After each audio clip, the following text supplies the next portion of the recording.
A deep snow was on the ground in Washington. The sun was dazzling as it shone on the steps of the U.S. Capitol on January 20th, 1961, when Chief Justice Earl Warren administered the oath of office to the 35th President of the United States. You, John Fitzgerald Kennedy, do solemnly swear.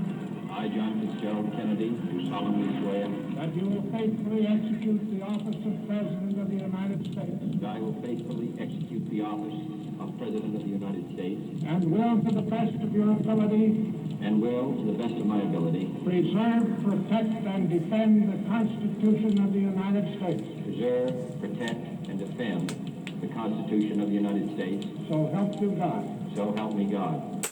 From the very beginning, the most widely discussed feature of Kennedy's campaign was the fact that he was a Catholic. Only one other Catholic, Al Smith, had ever been nominated for president, and Smith had been roundly defeated. Kennedy refused to accept the proposition that a Catholic could not become president. And repeatedly in his campaign, he declared, I hope that no American, considering the really critical issues facing this country, will waste his franchise and throw away his vote by voting either for me or against me because of my religious affiliation. It is not relevant. I am saying to you that my decisions on every public policy will be my own as an American, as a Democrat, and as a free man. Preparing for the Democratic Convention, Kennedy entered presidential primaries in a third of all the states and was victorious in every single one.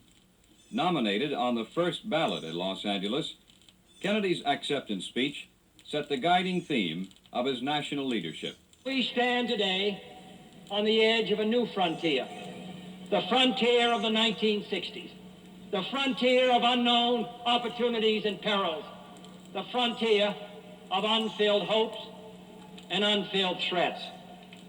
Woodrow Wilson's New Freedom promised our nation a new political and economic framework. Franklin Roosevelt's New Deal promised security and succor to those in need. But the new frontier of which I speak is not a set of promises. It is a set of challenges. It sums up not what I intend to offer to the American people, but what I intend to ask of them.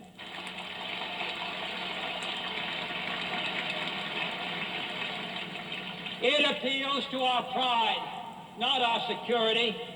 It holds out the promise of more sacrifice instead of more security. The new frontier is here, whether we seek it or not. Beyond that frontier are uncharted areas of science and space, unsolved problems of peace and war, unconquered province of ignorance and prejudice, unanswered questions of poverty and surplus. It would be easier to shrink from that new frontier, to look to the safe mediocrity of the past, to be lulled by good intentions and high rhetoric, and those who prefer that course should not vote for me or the Democratic Party.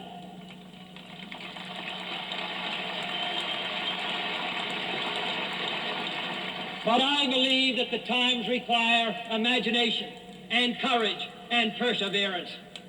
I'm asking each of you to be pioneers towards that new frontier.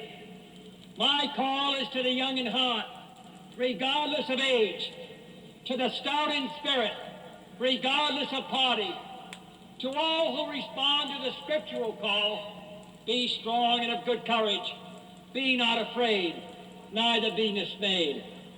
For courage, not complacency, is our need today. Leadership, not salesmanship. And the only valid test of leadership is the ability to lead and lead vigorously. Just as anxious to lead vigorously was another member of the same young political generation, the far better known Republican candidate for president, Vice President Richard Nixon.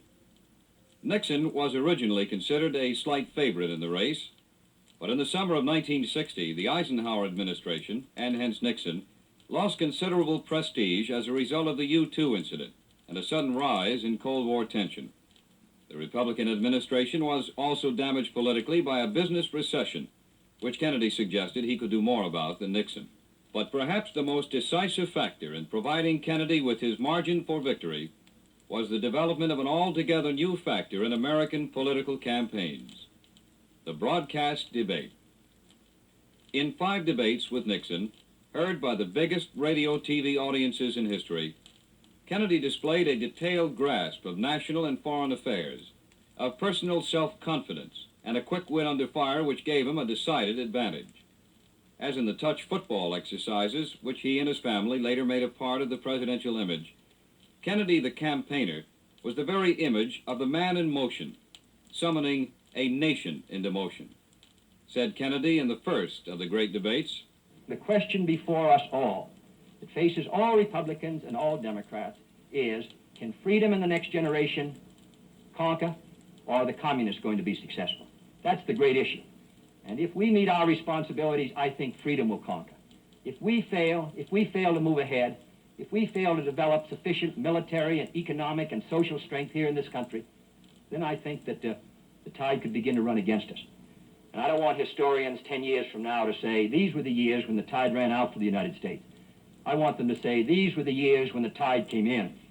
These were the years when the United States started to move again.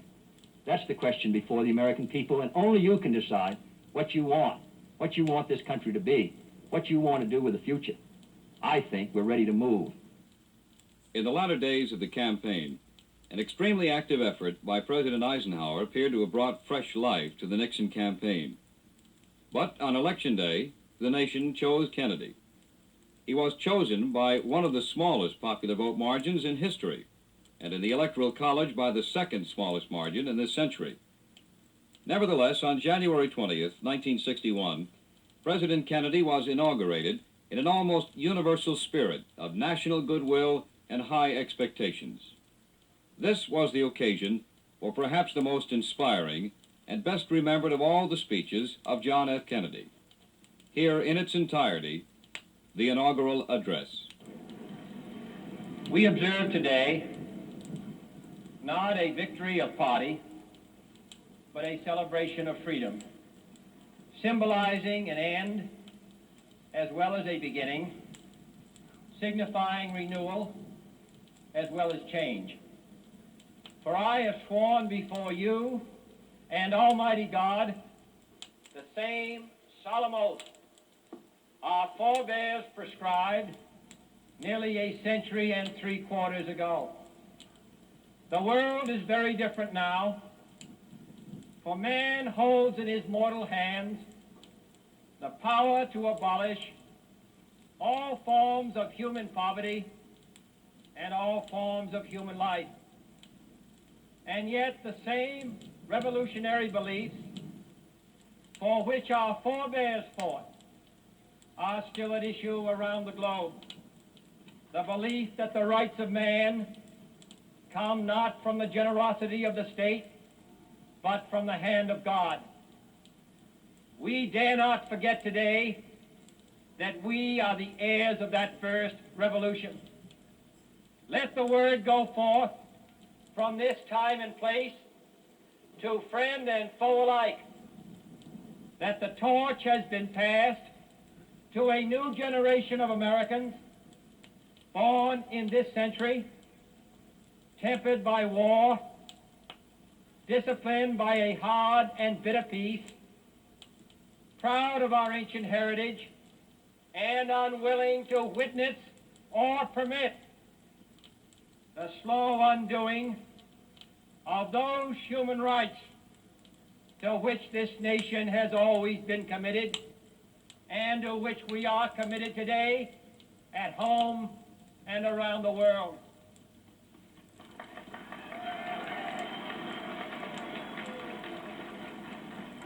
Let every nation know, whether it wishes us well or ill, that we shall pay any price, bear any burden, meet any hardship, support any friend, oppose any foe to assure the survival and the success of liberty.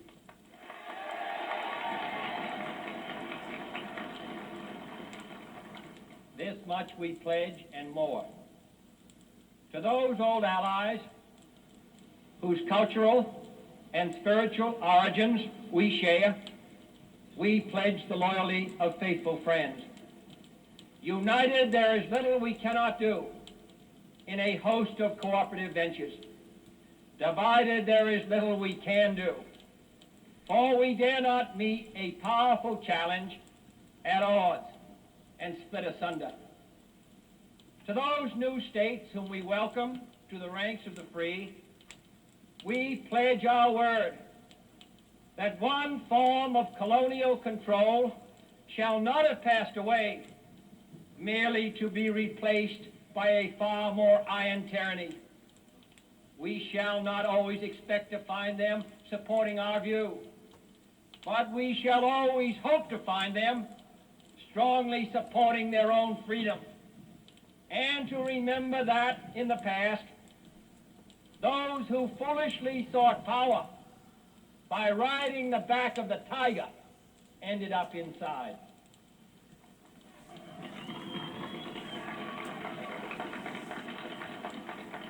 To those people in the huts and villages of half the globe struggling to break the bonds of mass misery, we pledge our best efforts to help them help themselves for whatever period is required, not because the communists may be doing it, not because we seek their votes, but because it is right.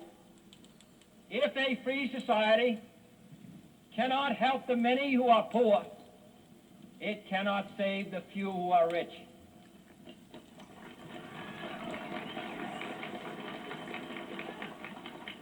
To our sister republics south of our border, we offer a special pledge to convert our good words into good deeds, in a new alliance for progress, to assist free men and free governments in casting off the chains of poverty. But this peaceful revolution of hope cannot become the prey of hostile powers. Let all our neighbors know that we shall join with them to oppose aggression or subversion anywhere in the Americas. And let every other power know that this hemisphere intends to remain the master of its own house.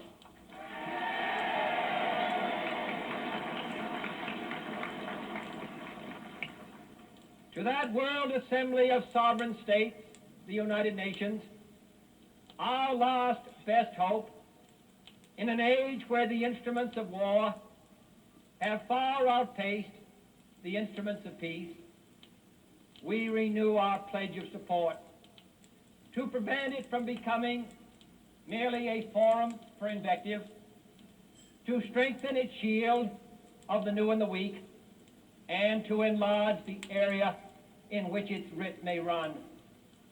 Finally, to those nations who would make themselves our adversary, we offer not a pledge, but a request that both sides begin anew the quest for peace. Before the dark powers of destruction, unleashed by science, engulf all humanity in planned or accidental self-destruction.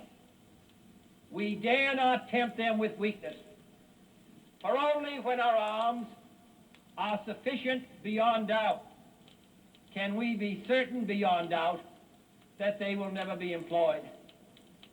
But neither can two great and powerful groups of nations take comfort from our present course, both sides overburdened by the cost of modern weapons, both rightly alarmed by the steady spread of the deadly atom, yet both racing to alter that uncertain balance of terror that stays the hand of mankind's final war. So let us begin anew, remembering on both sides that civility is not a sign of weakness, and sincerity is always subject to proof. Let us never negotiate out of fear, but let us never fear to negotiate.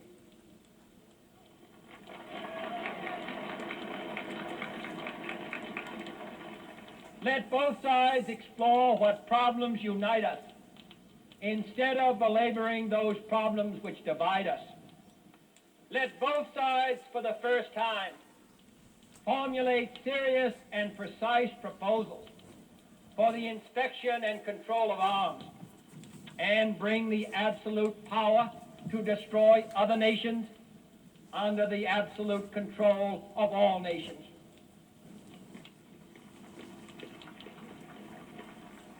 Let both sides seek to invoke the wonders of science instead of its terrors. Together, let us explore the stars, conquer the deserts, eradicate disease, tap the ocean depths, and encourage the arts and commerce.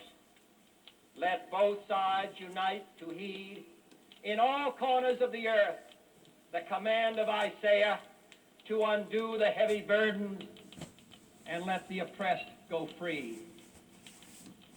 And if a beachhead of cooperation may push back the jungle of suspicion, let both sides join in creating a new endeavor, not a new balance of power, but a new world of law, where the strong are just and the weak secure and the peace preserved. All this will not be finished in the first 100 days, nor will it be finished in the first 1,000 days, nor in the life of this administration, nor even perhaps in our lifetime on this planet. But let us begin.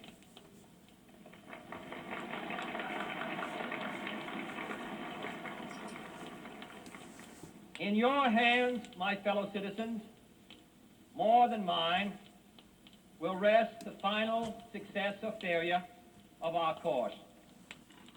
Since this country was founded, each generation of Americans has been summoned to give testimony to its national loyalty. The graves of young Americans who answered the call to service surround the globe. Now the trumpet summons us again, not as a call to bear arms, though arms we need, not as a call to battle, though in battle we are, but a call to bear the burden of a long twilight struggle, year in and year out, rejoicing in hope, patient in tribulation, a struggle against the common enemies of man, tyranny, poverty, disease, and war itself. Can we forge against these enemies a grand and global alliance, north and south, east and west, that can assure a more fruitful life for all mankind? Will you join in that historic effort?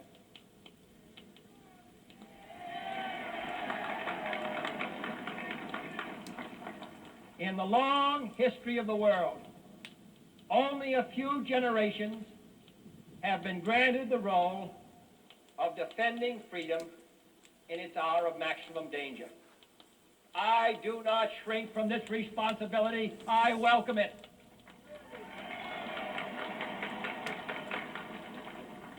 I do not believe that any of us would exchange places with any other people, or any other people, or any other people, or any other people. My fellow citizens of the world, ask not what America will do for you, but what together we can do for the freedom of man.